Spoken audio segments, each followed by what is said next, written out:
Over the years, I've owned at least 6 different trailers. I've owned old trailers from 1970, I've owned almost new trailers, camper trailers, tent trailers, and truck cab trailers. I've owned small trailers that were more subcompact, and trailers that were extra long with multiple slides. And I've helped my friends answer a lot of questions and help them fix their trailers. Looking back, there's a few things I would do differently if I were to buy my first trailer again, and none of them are regretting buying trailers. I absolutely love camping, but there's a few things that would have saved me some grief and some costs had I known them early on. First off, there's no perfect trailer. Every trailer has trade-offs. So if you have a big trailer with lots of slides, you have more maintenance and you have more trailer to pull. If you have a small trailer, it's cramped, but you can get places a larger trailer can't go. And then you have a truck camper where you can get anywhere your truck can go. So accessibility is very good. So at the end of the day, you have to pick what works for you because every trailer has trade-offs. Point 2 is every trailer will require repair. Whether you have a brand new trailer or a 50-year-old trailer, they all will need repairs. So whether it has to do with appliances that break down and you have to swap parts out, or maintaining seals around your slides, or just maintaining your roof. Roofs don't last forever, so you have to be constantly observing them, seeing if any seals need maintenance, because otherwise trailers break down and cause further damage. So you always have to be on the ball with trailer maintenance. So third on our list, we have floor plans matter more than features. So you can have a huge trailer that doesn't meet your needs. So when you're looking at a trailer, it's really important to know how many people you plan on having in the trailer and what you're planning on storing within it.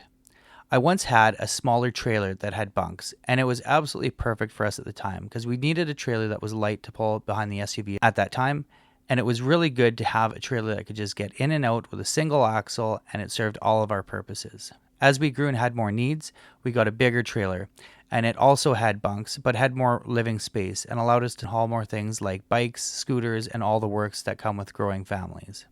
Fourth on our list is towing comforts are worth the investment. So whether you're towing 15 minutes down the road or halfway across the country, it's important to make sure you have the right tools to make your tow comfortable and safe. Things like proper tow mirrors, weight distribution hitches, and all those other little things are important. Let's take a weight distribution hitch, for example. There's so many benefits to having a weight distribution hitch, such as your vehicle isn't sagging. And what does that do? That means you can add the appropriate amount of weight if you're towing bicycles or anything else in your trunk. It also makes your headlights align properly so you're not blinding people driving down the road. And secondly, it just provides a better ride for your vehicle and makes it feel more safe when you're driving down the road. Next on our list is 5. Buying used isn't always a bad thing. I've had some really new trailers, I've had some really old trailers, and I've had trailers in between. And what I really do is try to inspect my trailers before I buy them very thoroughly. I look at all the electronics, I look at everything underneath it, and open and close every door to make sure I am fully aware of what this trailer has. Looking for mice droppings, looking for leaks or water damage traces. All of that stuff is important. And asking the right questions to the owners will really help you.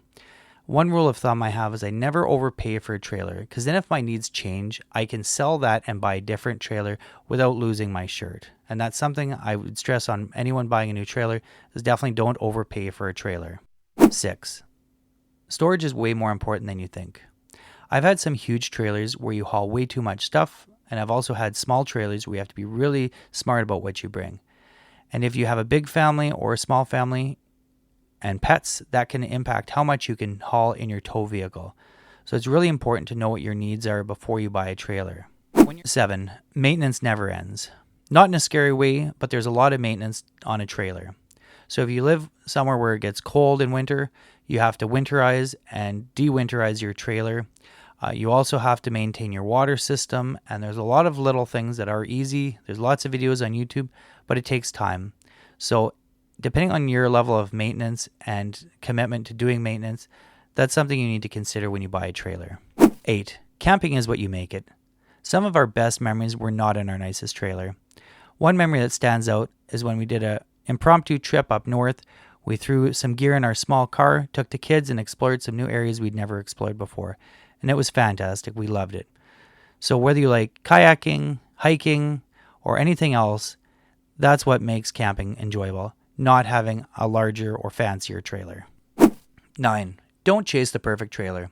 I'm a bit guilty of this because I've changed trailers multiple times, but also my needs in life have changed. So there's always some tech improvement or some feature that they can sell you, but at the end of the day, those features will not make you happy. You have to find a trailer that meets your needs and be happy with it. And yes, you can upgrade if life changes and you need more beds or need more storage space, but that shouldn't be your main concern when you're camping. Lastly, 10. I'd buy another trailer again tomorrow.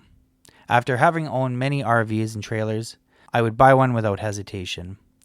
Yes, I've had my share of problems. I've had to deal with electrical issues, water issues, bearing issues, tire issues, air conditioning issues, you name it, I've had to deal with it. But again, without hesitation, I absolutely would, because it's well worth it. And right now, with YouTube and everything else, there's so many resources to fix things on your own, and the parts aren't very expensive. So it really is something that anybody can enjoy.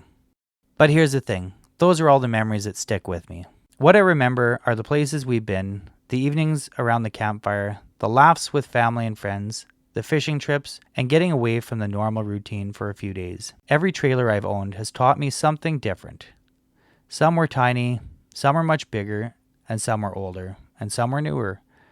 But every one of them gave us experiences I wouldn't trade. So if you're looking at buying a new trailer, I hope this doesn't scare you. Every RV owner knows some things that they wish they'd known sooner. The important part is getting out there and using it. Because years from now, you're not going to remember having to replace the water pump. You're going to remember the memories of sitting around the campfire with the people you care about. So those are the top 10 things I've learned from owning a trailer over the years. So hopefully my experiences can help you understand what to expect if you're buying your first trailer. I'm sure I've missed a few things, so if you own a trailer, I'd like to hear from you. So what's one thing you wish you would have known when you bought your first trailer? Leave it down in the comments. I read each one, and I'm sure it'll help other people looking at their first trailer. So if you're just getting into RVing, I've got other videos where I document and focus on projects and upgrades I've done on my trailers. I'll leave a link here if you'd like to check those out. Thanks so much for watching, and I'll see you on the next one.